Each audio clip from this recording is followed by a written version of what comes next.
Fala pessoal, beleza? Eu me chamo Matheus, sou profissional de educação física, fundador aqui do canal Força Neutral. Estou aqui de volta para a nossa série Erros Comuns no Treinamento de Força. Hoje, para falar sobre o erro de ficar fazendo um RM muito frequente. Então, já vai deixando o like. Eu vou te dar um motivo bem especial para deixar esse like aqui no canal.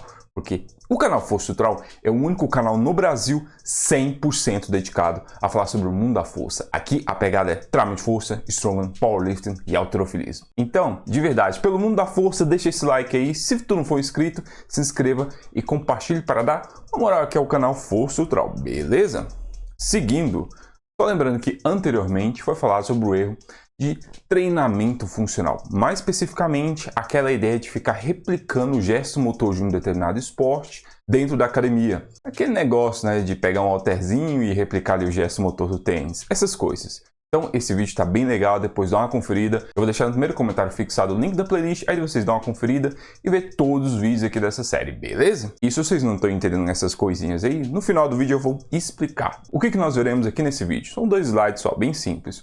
O que é uma RM, né, propriamente dito, e qual a função dele no treino de força, e por que fazer uma RM muito frequente é um erro. Responder a pergunta, né, propriamente dita. Então, vamos lá. Primeiro, né, a definição. Uma RM, né, é uma repetição máxima. É o maior peso que tu consegue pegar em uma repetição máxima. No caso do treinamento de força, nós usamos mais a força máxima voluntária, né? Aquilo que tu tem realmente intenção de fazer, que tu consegue fazer voluntariamente, sem nenhum tipo de estímulo especial. Então, obviamente, o objetivo de uma RM é avaliar a força máxima, né, que é o seu nível máximo de produção de força que teu aparelho locomotor pode produzir. Nós usamos muitas vezes o teste de uma RM para medir a efetividade do treinamento, né? Nós temos ali uma RM, então um ponto de partida é um dado, e nós fazemos o processo de treinamento, e no final desse treinamento fazemos um novo teste de uma RM, naquele mesmo exercício, fazendo as mesmas condições, mesma amplitude de movimento, para avaliar, para ver se aquele treinamento foi efetivo ou não, se teve ganho na sua força máxima. E, obviamente, né, o teste de uma RM é importante para tu ter um ponto de partida, porque nós treinamos, né, com base nesse valor que é obtido, né, de uma RM. Qual for o peso máximo lá que foi obtido, nós pegamos uma determinada porcentagem, dependendo do nosso objetivo, e treinamos com essa porcentagem. Então, para ter um ponto de referência, para se treinar e ter um ponto de partida, nós usamos o teste RM. Mas será que ele é adequado para todo mundo, iniciantes, intermediários e avançados? E eu já vou dizer aqui que não. Iniciantes, pode ficar longe do teste RM por causa que é o seguinte, o iniciante, o limiar de rompimento da homeostase dele é muito baixo e, como consequência, o estresse que nós vamos aplicar para essa pessoa, né, que é iniciante, não vai ser muito grande. Então, o ciclo de estresse, recuperação e adaptação vai ser bem curto. Então, ele consegue progredir de maneira muito rápida, né, num período muito curto de tempo. Então, aquele valor de uma RM, ele tende a alterar muito rápido, com muita frequência, né, com a medida do treino, né, de uma população iniciante. Além do mais... Que susto. Tá ventando? Pode ser, né? E também o iniciante, por motivos óbvios, né, ele não tem muita prática no exercício. Então, ele não é capaz de executar com perfeição o movimento, recrutar ali todas as unidades motoras e produzir o máximo de força possível. Então, até a qualidade do dado não vai ser das melhores, porque o sistema nervoso ele ainda não foi desinibido. Que ocorre, né, quando nós começamos a treinar. Isso influencia, então, na qualidade do valor de uma RM ser muito baixo. Fora, como eu havia dito, a alteração ali muito rápida do valor de uma RM não torna o valor válido, né? Então, por isso, né, que o iniciante não precisa se pensar em teste de uma RM. Agora, a população intermediária pode ser interessante, mas só para ter um ponto de partida mesmo. Por causa que o atleta intermediário ele já tem ali uma boa prática no treinamento, já evoluiu razoavelmente, então o ritmo de mudança do valor de uma RM vai ter, mas não vai ser tão grande como iniciante. E por ele já ter praticado bastante, então ele tem ali uma maior segurança para executar o movimento com pesos pesados. No caso, o máximo de peso que ele consegue levantar em uma repetição.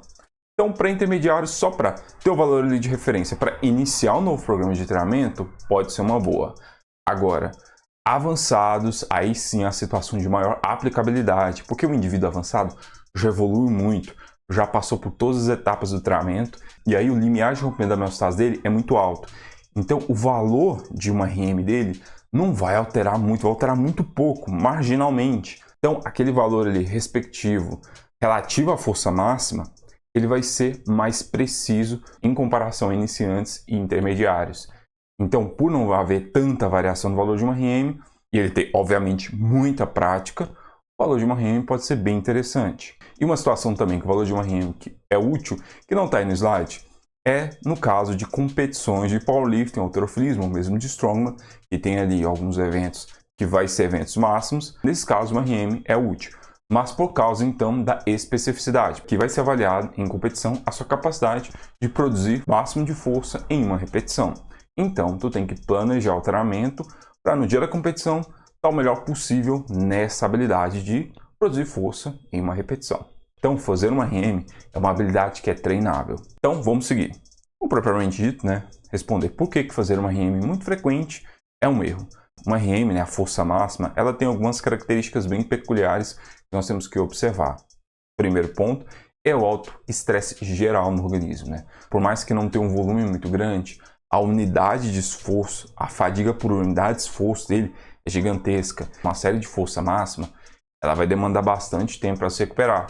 Então, se tu ficar fazendo muito frequentemente, tu pode começar a acumular demais fadiga geral, sistêmica, dia após dia. E aí isso pode gerar alguns efeitos negativos, que podem ser bem complicados de reverter depois.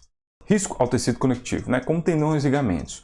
Tudo no nosso corpo, quando nós treinamos, fazendo treinamento de força, inclusive quando nós fazemos uma RM, é estressado. O tecido conectivo não foge à regra. E no caso do tecido conectivo, o ciclo de estresse, recuperação e adaptação dele tende a ser um pouco mais demorado do que recuperação da massa muscular, do sistema nervoso, das reservas energéticas. Então, se tu faz muito frequentemente, pode acabar assim estressando de novo ainda o tecido conectivo antes dele se recuperar minimamente daquele estresse muito grande anterior. Então, a tendência é o estado funcional ir diminuindo, até que lesiona, por causa que a estrutura ali vai estar mais fraca, porque tu não está permitindo que esse tecido conectivo se recupere direito. Outro ponto, o problema de ficar fazendo uma RM muito frequente, é porque tu vai envolver um alto estresse sobre o sistema nervoso. O sistema nervoso é muito exigido ali, para inervar toda a massa muscular, para coordenar o que precisa se mover, o que precisa se estabilizar. Então é muita informação neural. Não à toa, que treino de força máxima, quando tu acaba o treino, às vezes assim, 2, 3 horas depois do treino, bate aquela lerdeza desgraçada, por causa que o sistema nervoso foi extremamente fadigado. Então imagine sendo feito direto, dia após dia, semana após semana. Isso vai mergulhar seu sistema nervoso em uma lava fervente que vai ser difícil de recuperar. Em caso aí de pessoas que precisam de meses para se recuperar direito, de uma fadiga acumulada no sistema nervoso. Então, toma cuidado. Então, por tudo isso aí, o maior problema de ficar fazendo uma RM muito frequente é a questão da insustentabilidade. Tu não vai conseguir ficar muito tempo aí, no máximo 3, 4 semanas aí, fazendo uma RM direto. Ainda mais se tu for fazer em todos os grandes exercícios. Rapidinho, tu bate na parede, se não sofreu uma lesão antes. Mas aí tu pode me perguntar, e o método búlgaro? Se vocês quiserem, eu posso trazer um vídeo explicando mais detalhadamente. Vou deixar aí nos comentários se vocês quiserem que eu traga. Mas o método búlgaro tem essa característica de ter uma RM muito frequente, indo totalmente contra do que eu falei aqui. Só que nós temos que observar que o método búlgaro de força, só que o método búlgaro nós temos que observar a seleção de exercício, porque o método búlgaro é um treinamento de halterofilismo. É arranco, arremesso, algumas variações do arranco e do arremesso, mais agachamento frontal. Então, esses exercícios, eles não são tão estressantes para o organismo como agachamento barra baixa, supino, desenvolvimento e deadlift principalmente convencional. Então, dependendo do exercício, uma RM pode ser treinada de maneira mais frequente do que outros. E no caso do método búlgaro, não é 100% ali do tempo treinando uma RM, às vezes próximo a isso. Algumas vezes realmente chegando a uma RM, mas algumas vezes ali realmente muito próximo, mas não efetivamente chegando lá. Se vocês quiserem que eu explique melhor o método búlgaro, vai deixando nos comentários. Então, pessoal, esse é o vídeo de hoje. O próximo vídeo nós vamos falar aqui sobre o problema da insistência no mesmo treino. Aquela história de quando está na hora de mudar, de dar um passo adiante, e a pessoa ali cria um afeto emocional até e continua ali, mesmo treino. Então não perca o próximo vídeo aqui na nossa série Erros Comuns no Treinamento de Força. E só explicando aqui rapidamente o que são essas coisinhas aqui, são programas de treino em planilhas em Excel. O primeiro é o programa Power Building, full body 3 vezes por semana. A estrutura desse treino foi feita tendo como base a resposta de vocês, então foi de acordo com o feedback de vocês, tá bem legal esse programa. O segundo aí é o Starting Strength planejado de 8 semanas, para aquelas pessoas que acham interessante o modelo Starting Strength e como ele tem algumas peculiaridades e as pessoas ficam meio perdidas. Essa aqui é uma forma interessante para tu introduzir e pelo menos vivenciar de maneira mais planejada esse modelo. E o terceiro é o método conjugado, né, da Westside Barbell, onde tem um vídeo aqui explicando como funciona, só que feito para atletas raw, porque o método conjugado da Westside, ele foi feito tendo como base, ele foi feito para atletas de powerlifting equipado. Então eu criei essa planilha pegando os princípios, né, de método de esforço máximo, método de esforço dinâmico e método de esforço repetido e construir uma planilha para atletas raw, ou seja, sem equipamentos e também visando, né, a maioria das pessoas que treinam em academias comerciais que não vão ter barras especiais, essas coisas. Beleza? E essas planilhas são só algumas, não se limitam só a essas. Novas planilhas vão vir por aí, vai estar no primeiro link da descrição, tu adquirir lá. Isso também ajuda aqui o canal, né, para poder trazer vídeos novos aqui. Então, para a sobrevivência do canal, comprar essas planilhas é importante.